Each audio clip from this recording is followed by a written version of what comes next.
భవిష్యత్తు ఎంత అద్భుతంగా దేవుడు మారుస్తాడో వివరించటానికి మాటలు చాలా. బైబిల్ ఒక గంభీరమైన మాట. సమూయేలు మొదటి గ్రంథం 2వ అధ్యాయం, మొదటి అధ్యాయం చూడండి ఒకసారి. సమూయేలు మొదటి గ్రంథం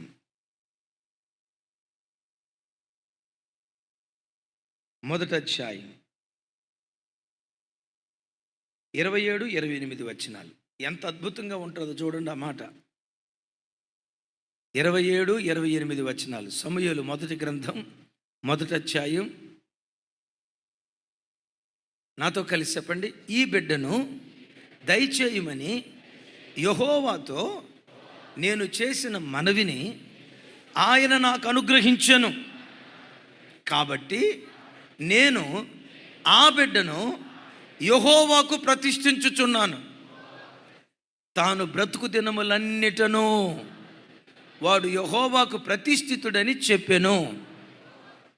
అప్పుడు వాడు యెహోవాకు అక్కడనే మొక్కెను. చేతులు వచ్చేటప్పుడు ఎంతమంది తెచ్చుకున్నారో ఒకసారి చూపించండి. 2 చేతులెత్తి ఈ మాటకి గట్టిగా చప్పట్లు కొట్టండి.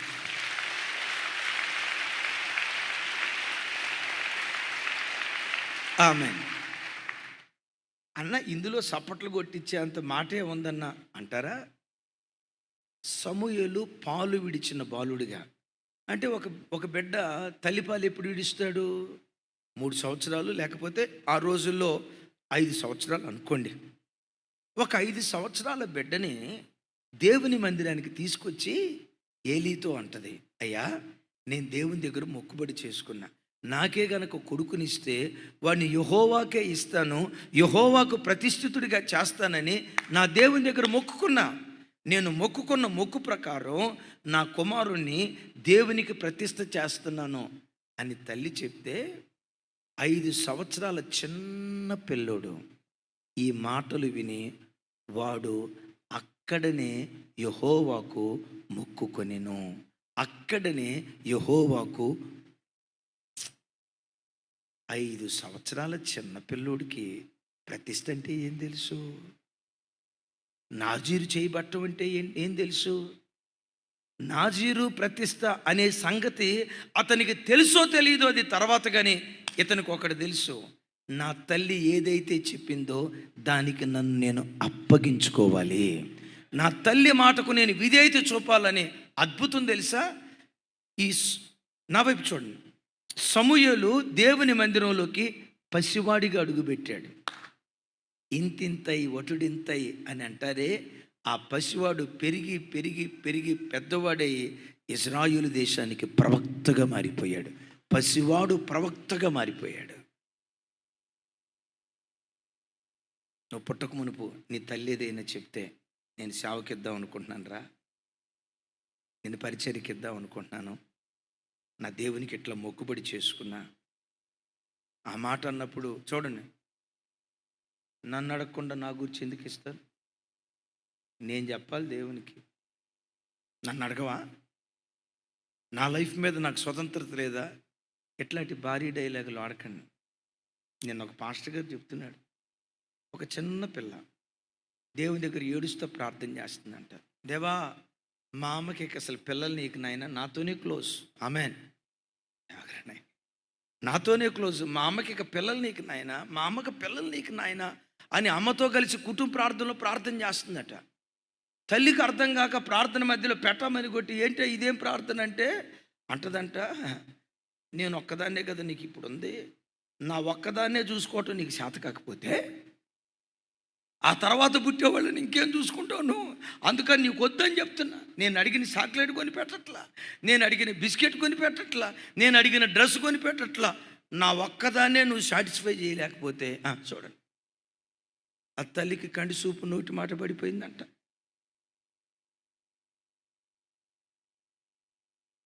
విన్నారా? అక్కడనే వాడు యెహోవాకు మొక్కెను. వా, ఇలాంటి విధేయత కలిగిన తరం ఎక్కడున్నా ఆ పసివాళ్లను లేవనెత్తి ప్రపంచానికి ప్రవక్తలుగా దేవుడు మారుస్తాడు. ఆ పసివాళ్ళను దేవుడు లేవనెత్తి పాలకులుగా దేవుడు ఆశీర్వదిస్తాడు. ఆ తల్లి మొక్కుకుంటే వాడు కూడా అక్కడే యెహోవాకు మొక్కుకున్నాడు. అయిపోయింది కదా. బత్షెబాలో నుంచి 3 విషయాలు. ఒకటి, ఢిల్లీకి రాజైన తల్లికి చెప్పాలి, ఢిల్లీకి రాజైన తల్లికి ఎప్పుడు మనం బిడ్డలమే. అందుకనే రాజైన తర్వాత కూడా తన కొడుకు హితోపదేశం చేసింది. ఈ తల్లి తన మాటలు చెప్పాల, ఎవరి మాటలు చెప్పింది? దేవోక్తి అనండి. ఇంకోసారి, దేవుని మాట తన నోటుంచితే దేవుడుంచిన మాట తన బిడ్డకు చెప్పింది. మూడవది, ఆ బిడ్డకు దేవుని కొరకు ప్రతిష్ఠ చేసుకున్నానని తను మొక్కిన మొక్కుబడి చెప్పింది.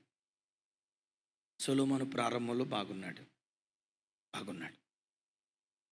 ప్రారంభంలో బాగున్నాడు కానీ కొంచెం ఎదిగిన తర్వాత సొలొమోను పూర్తిగా మారిపోయాడు. పూర్వపు వ్యక్తి, పూర్వపు మనస్తత్వం పూర్తిగా సొలొమోనులో కనుమరుగైపోయింది. సంగమా, దైవజన్మ, ఒకసారి నా వైపు చూడండి. కార్యారంభము కంటే కార్యాంతం మేలు. నీ కుటుంబాన్ని చూసి ఎంత అద్భుతమైన కుటుంబం ఇది అని నీ కుటుంబం సాక్ష్యం పొందిందా? చనిపోయే ఆఖరి క్షణం వరకు ఆ సాక్ష్యాన్ని కాపాడుకో. మేము ఇప్పుడు అద్భుతం అనుకున్నాం, కానీ ఇప్పుడు అద్భుతమే కాదు, అత్యద్భుతమైన కుటుంబం ఇది. ఆ సాక్ష్యాన్ని కాపాడుకోవాలి. ఒకప్పుడు మందిరానికి వచ్చిన తొలిడి దినాల్లో ఈయన ఎంత చక్కగా మందిరానికి వచ్చేవాడునండి, ముందు కూర్చునేవాడండి, ఎంత చక్కగా దేవుని ఆరాధించేవాడునండి. ఓ రకంగా ఈ సంఘానికి మేము రావటానికి కారణం అదిగో ఆ వ్యక్తే. ఈ కుటుంబాన్ని బట్టి మేము సంఘానికి వచ్చాం. 20 సంవత్సరాల క్రితం ఈయన చూసాం. 20 సంవత్సరాల తర్వాత చూసిన ఆత్మీయతలో ఎంత కూడా చెక్కు చెదరలా, భక్తిలో ఎంత కూడా చెక్కు చెదరలా. చెదరకపోగా ఇంకా ఆత్మలో ఈ కుటుంబం వర్ధిల్లుతూ వచ్చింది. ఈ సాక్ష్యం పొందుకోవాలి. ఒకప్పుడు మంచి ఆత్మీయుడండి, ఇప్పుడు అంతకు మించిన ఆత్మీయుడనే సాక్ష్యం నీకు రావాలా. అందుకని యేసయ్య అంటారు కదా, 30 దొంతులుగా 60 దొంతులుగా 100 30 60 100 రోజు రోజుకు మనం బలాభివృద్ధి పొందుదుముగాక. సొలొమోనుకు దేవుడిచ్చిన కృప ఏంటో తెలుసా? సొలొమోను ప్రార్థన చేస్తే సాక్షాత్తు దేవుడు ప్రత్యక్షమయ్యాడు. దావీదు మందిరాన్ని కడతానంటే నో, నీ నడుములో నుంచి పుట్టబోయే కొడుకు నాకు మందిరాన్ని కడతాడు. సొలొమోను మందిరాన్ని కట్టించాడు. అంటే దావీదుకు దొరకని ఎన్నో కృపలు, తలాంతులు, దావీదుకు దొరకని ఎన్నో భాగ్యాలు సొలొమోనుకు దొరికాయి. కానీ ఈ 31వ సామెత రాసేటప్పటికీ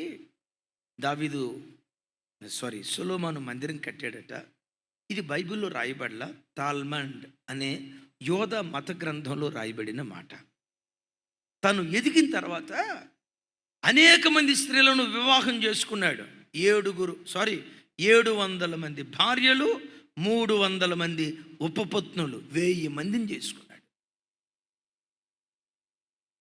చేసుకొని దేవుని మందిరాన్ని కట్టించాడు కదా. అంతకు మునుపు తానే వెళ్ళి దేవుని మందిరపు తాళాలు తీసేవాడట. అందరికంటే ముందుగా తాను వెళ్ళి మందిరపు తాళాలు తీసాడట. ఈ భార్యలు ఎక్కువైన తర్వాత ఫుల్గా తాగి దేవుని మందిరపు తాళాలు తన దగ్గరే పెట్టుకొని ఉదయం 5 అవుతుంది, దేవుని మందిరపు తలుపులు తెరవల. 7 అవుతుంది, ఇంకా తలుపులు తెరవల. ఉదయం 9 గంటల కల్లా బలిపీఠం మీద, గమనించండి, ఏడాది గొర్రెపిల్లను బలిపీఠం మీద వధించాలి. 7, 8 అవుతున్నాయి, ఇంతవరకు మందిరపు తలుపులే తెరవల. బత్షెబ అడిగిందట, ఏంటమ్మా ఇంకా ఏంటయ్యా తలుపులు తెరవలేదు, యాజకులారా ఇంకా బలి ఇవ్వలేదేంటి? సొలొమోను మందిరపు తాళం తీయలేదమ్మా. అయ్యో, సొలొమోను మందిరపు తాళం తీయలేదా అని ఆ తల్లి కంగారు పడతా సొలొమోను ఇంటికి వస్తే, సొలొమోను ఐగుప్తు స్త్రీలను ప్రక్కన పెట్టుకొని వారితో కామ విలాపాన్ని నడిపిస్తూ మద్యాన్ని తాగి ఆదమరిచి, ఆ మాట చెప్పకూడదు, ఒంటి మీద బట్టలేనంత స్థితిలో దిగంబరిగా ఇంట్లో పండుకున్నాడట. తల్లి ఏడుస్తూ అప్పుడు రాసినటువంటి అద్భుతమైన పుస్తకమే, అద్భుతమైనటువంటి అధ్యాయమే 31వ అధ్యాయం. నా కుమారుడా, మొక్కులకని నిన్ను కన్నానురా, నిన్ను దేవునికి ప్రతిష్ఠ చేసుకున్నానురా. ఎందుకురా నీవు ఇట్లా అయిపోయావు, ఎందుకురా నీ బ్రతికి ఎట్లా అయిపోయిందని ఆ తల్లి గగ్గోలు పెట్టి ఏడుస్తుంది. ఉదయం 5 మందిరపు తలుపులు తెరవాలరా, 9 దేవునికి బలి అర్పించాలరా. బలి కార్యక్రమాలు జరగాల్సిన మందిరంలో నీ తాగుబోతనం వల్ల, నీ వ్యభిచారపు ఆత్మ వల్ల మందిరపు కార్యక్రమాలు పాడైపోయాయిరా. నా కుమారుడా, నా కుమారుడా, లెమూయేలు, నా కుమారుడా, గగ్గోలు పెట్టి ఏడుస్తుందా తల్లి. బిడ్డలారా, ఒక ఉన్నతమైన వ్యక్తి ఎంత భ్రష్టుడైపోయాడో చూడండి. సొలొమోనే కాదు, ఈ 3 పాపాలలో ఏ పాపం నేను నిలుబడి చేసినా భ్రష్టుడు అయిపోతావు, భ్రష్టురాలి అయిపోతావు. ఏంటా మొట్టమొదటి భ్రష్టత్వం అంటాడు చూడండి ఆ మాట తమ్ముడు. మొదటిది స్త్రీలతో జాగ్రత్త, 2 మద్యంతో జాగ్రత్త, 3 న్యాయము తీర్చుటలో జాగ్రత్త. రైట్, మొదటి మాట ఒకసారి చూపించు తమ్ముడు. 31:3 నాతో కలిసి చెప్పండి. నీ బలమును స్త్రీలకి ఇయ్యకుము, రాజులను నశింపచేయు స్త్రీలతో, ఇంకోసారి, స్త్రీలతో సహవాసము చేయకుము. తల్లి చెప్తుంది, నాన్న నీ బలాన్ని స్త్రీలకు ఇవ్వకో, రాజులను చేసే స్త్రీలతో సహవాసం చేయకు. అంటే రాజుల బ్రతుకులను భ్రష్టు పట్టించేదేది? జారత్వం, వ్యభిచారం. ఎందుకు ఈ తల్లి ఈ మాట చెప్పిందో తెలుసా? ఈ మాట చెప్పేటప్పటికి తన స్థితి గుర్తుకు తెచ్చుకుంది. రే నాన్న, మీ నాన్న ఓ చిన్న పొరపాటు చేశాడురా. ఆ జారత్వపు వ్యభిచారపు కార్యక్రమం ఊరియా చంపబట్టానికి కారణమైంది. మీరు ఎక్కడైనా చూడండి, జారత్వం జరిగే స్థలాలలో, వ్యభిచారం జరిగే స్థలాలలో వెరీ నెక్స్ట్ స్టెప్ మర్డర్, హత్య. ఈరోజు పేపర్లో చూస్తే అక్కడ హత్య జరిగింది, ఇక్కడ హత్య జరిగింది. ఎందుకు హత్య జరిగింది? ఈరోజు జరిగే హత్యల్లో ప్రధాన భూమిక 75% అక్రమ సంబంధాలు. అది రాజుల బలాన్ని నశింపజేసేది. నా కుమారుడా, నీ బలమును స్త్రీలకి ఇయ్యకుము. యవ్వన బిడ్డలారా, ఒకసారి చూడు. దేవుడు నీకు ఇచ్చిన ఈ యవ్వన బలం దేవుని కొరకు వాడుకో. దేవుడు నీకు ఇచ్చిన యవ్వన బలం దేవుని కొరకు ప్రతిష్ఠించు. దేవుడు నీకు ఇచ్చిన యవ్వన బలం క్రీస్తు బలిపీఠం మీద నువ్వు సమర్పించగలిగితే, నేను ఎప్పుడూ చెప్తా కదా, యవ్వన కాలంలో ఒకడు దేవుని బలిపీఠం మీద తాను సమర్పించుకుంటే వాడు ఒక వయసుకు వచ్చిన తర్వాత బలవంతుని చేతిలో బాణంలాగా దేవుడు వాడుకోవటం ప్రారంభిస్తాడు. నీ యవ్వన బలాన్ని దేవునికి నువ్వు కానుకగా సమర్పించాలి. LEF దైవజనులు, వారి పేరు జాషువా డానియల్ గారు, అద్భుతమైన దైవ సేవకుడు. వారు ఉన్న దినాల్లో LEF సంస్థ ఓ రకంగా శిఖరాల మీద ఉంది. అఫ్కోర్స్ ఇప్పుడు అలా దేవుడు ఆశీర్వదించాడు. భలే అద్భుతమైన సంస్థ. ఆ దైవజనుడు ఒక పుస్తకం రాశాడు. ఏమని రాశాడో తెలుసా? యవ్వనుడా, నీ యవ్వన జీవితం క్రీస్తుకు కానుకగా సమర్పించు. నీ యవ్వన బలం క్రీస్తుకు కానుకగా సమర్పించు. నీ యవ్వన వయస్సు, నీ యవ్వన ఆరోగ్యం, నీ యవ్వన తలాంతు, నీ యవ్వన సమయం క్రీస్తుకు నువ్వు కానుకగా సమర్పిస్తే ఆయన ముగింపులు ఏమి రాస్తాడో తెలుసా? నన్ను ఎట్లా దేవుడు ఆశీర్వదించాడో మిమ్మల్ని అంతకంటే ఎక్కువ దేవుడు ఆశీర్వదిస్తాడు. అయ్యా, మీ జీవితంలో ఏం జరిగింది? నా యవ్వన జీవితంలో నేను ఎక్కడ కాలు జారలా, నా యవ్వన జీవితంలో నేను ఎక్కడ తొట్టుపాటు పడలా, ఒక అమ్మాయిని ప్రేమించాను అన్న దాఖలాలు నా బ్రతుకులో లేవు, ఒక తప్పుడు అడుగు వేశాను అన్న ఆలోచనలు నా బ్రతుకులో లేవు. నా యవ్వన బలాన్ని క్రీస్తుకు కానుకగా సమర్పించాను గనుక ఈరోజు లక్షల కొలది ప్రజలకు దీవెన కారణంగా దేవుడు నన్ను మార్చాడు. యవ్వన తమ్ముడు, నా వైపు చూడు. రాజులను నశింపచేస్తుంది స్త్రీ సాంగత్యం. దేవుడు నీకు ఇవ్వబోయే బంగారు భవిష్యత్తును పాడు చేస్తుంది పురుష సాంగత్యం. మనస్సులో కూడా పరపురుషునికి చోటు ఇవ్వకుండా పవిత్రురాలైన కన్యకగా దేవుని కొరకు బ్రతుకుతువు కాక. రెండవది మద్యంతో జాగ్రత్త అంటాడు. ముగిస్తున్నా. మద్యంతో జాగ్రత్త అంటాడు. హోషేయ గ్రంథంలో ఒక మాట రాసి ఉంది. సరే, దానికి ముందు సామెతల గ్రంథం చూడండి, 23వ అధ్యాయం 20-21 వచనాలు. 23వ అధ్యాయం కొంచెం పెద్దగా చెప్పండి. ద్రాక్షారసము తాగువారితోనైనను, రెండోది భలే ఉంది, మాంసము హెచ్చుగా తినువారితోనైనను. ఎందుకు? 6 నెలలు సహవాసం చేస్తే ఆడు ఈడవుతాడట, ఈడాడవుతాడట. ఒరే నాయన, తాగుబోతుల్లో సహవాసం చేయకో. రెండోది,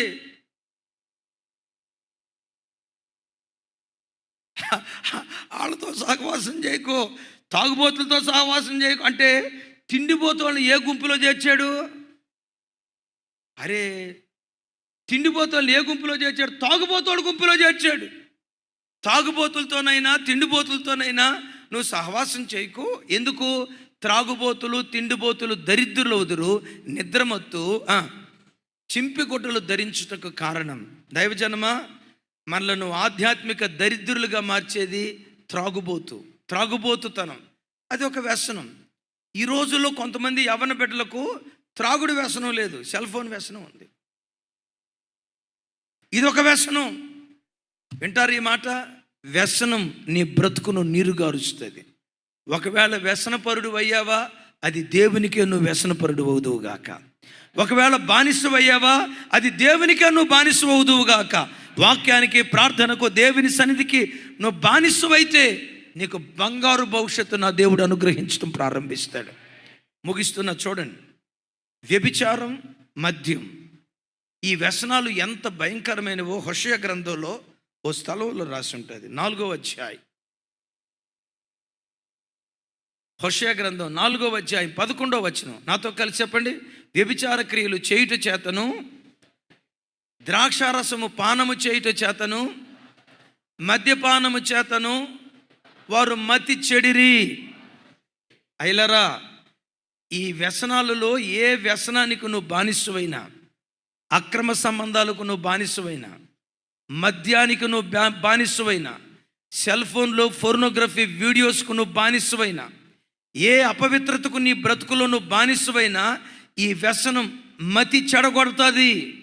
పిచ్చోడు ఎలా ప్రవర్తిస్తాడో నీవు అలాగే ప్రవర్తిస్తావు. పిచ్చోడికి అది నా తల్లి, ఇది నా చెల్లి, అది నా అక్క, ఆయన నా నాన్న, ఈ ఇంకిత జ్ఞానం పిచ్చోడికి ఉండదు. ఈ వ్యసనాలు నీ మతి చెడగొడతాయి. మతి చెడిపోయిన తర్వాత పిచ్చోడు ఎలా ప్రవర్తిస్తాడో యాజ్ ఇట్ ఈస్ నువ్వు అలాగే ప్రవర్తిస్తావు. ఆ మధ్య ఒకసారి చెప్పాను, ఓ కొడుకు రోజు తల్లిని అడుగుతూ ఉండేవాడట, మమ్మీ మన డాడీ ఏడు మమ్మీ, అందరికీ డాడీ ఉన్నాడు, నాకు డాడీ ఏడు మమ్మీ. తల్లి కొన్ని సంవత్సరాల పాటు వాడికి చెప్పలా.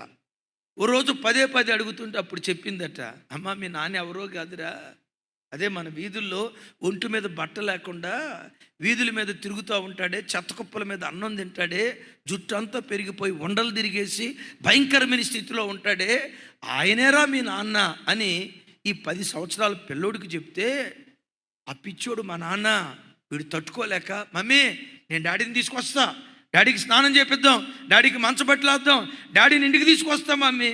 పిచ్చోడురా, నువ్వు చెప్పిన మాట అర్థం కాదురా, నేను ఏమైనా చెప్పి అవసరమైతే డాడీ కాళ్ళు పట్టుకొని నేను తీసుకొస్తాను మమ్మీ. వద్దురా అన్న ఆ తండ్రి మీద ఉన్న మమకారంతో వెళ్ళాడట. తండ్రి దగ్గరికి వెళ్ళాడు, డాడీ నువ్వు ఇక్కడ ఉండదు డాడీ, నువ్వు ఇక్కడ ఉండొద్దు డాడీ, రా డాడీ అని ఆ తండ్రి చేయి లాగుతున్నాడు. పిచ్చోడు కదా, కొడుకుని చూసి ఆ పిచ్చి నవ్వు ఒకటి నవ్వాడట.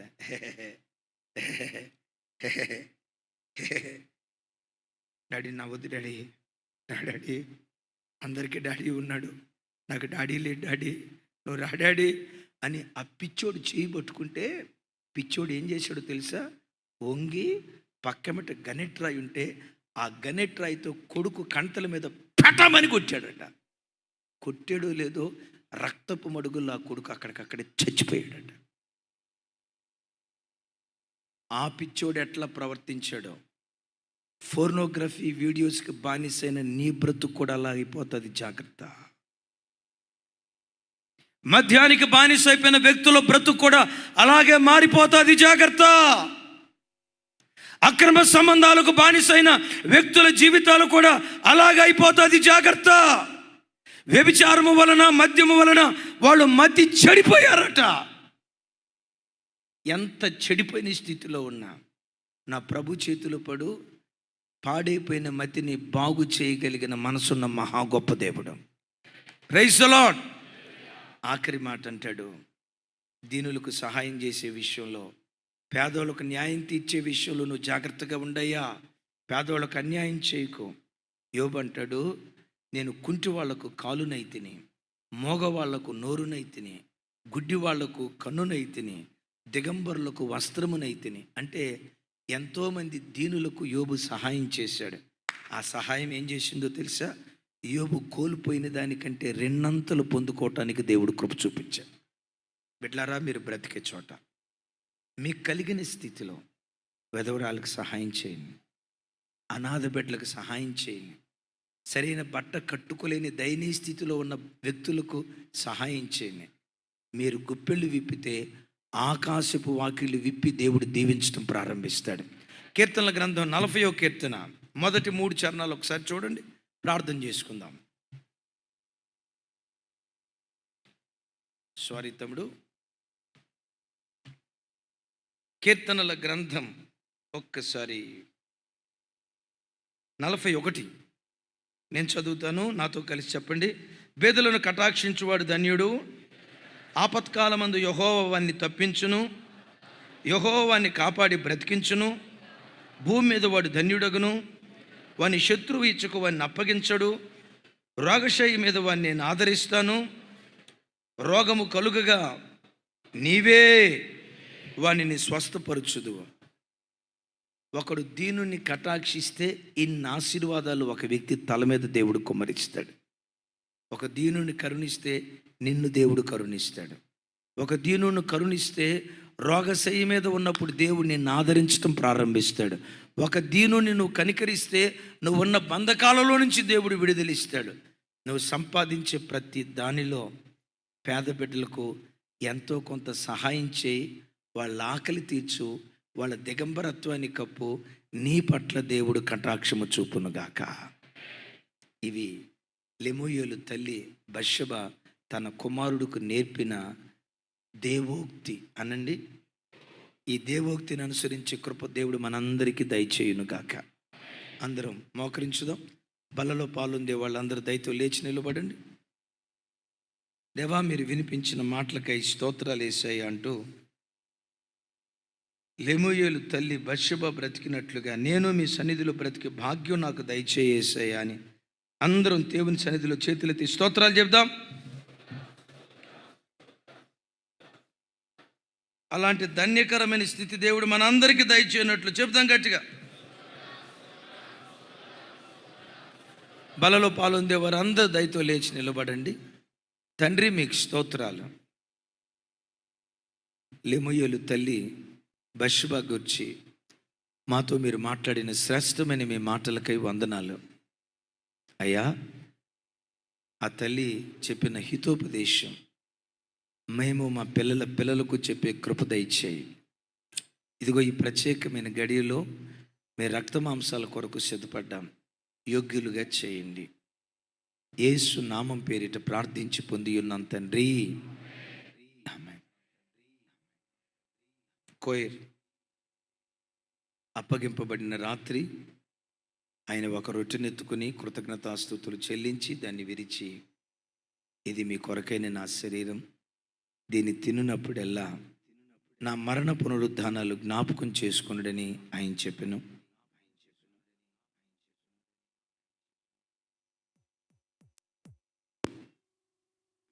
అలాగునని భోజనమైన పిమ్మట ఆయన ఒక పాత్రను ఎత్తుకుని, ఇది నూతన నిబంధన వలనైన నా రక్తం, దీనిలోనిది త్రాగునప్పుడల్లా నా మరణ పునరుద్ధానాలు ప్రచురపరచుడని ఆయన సెలవిచ్చెను.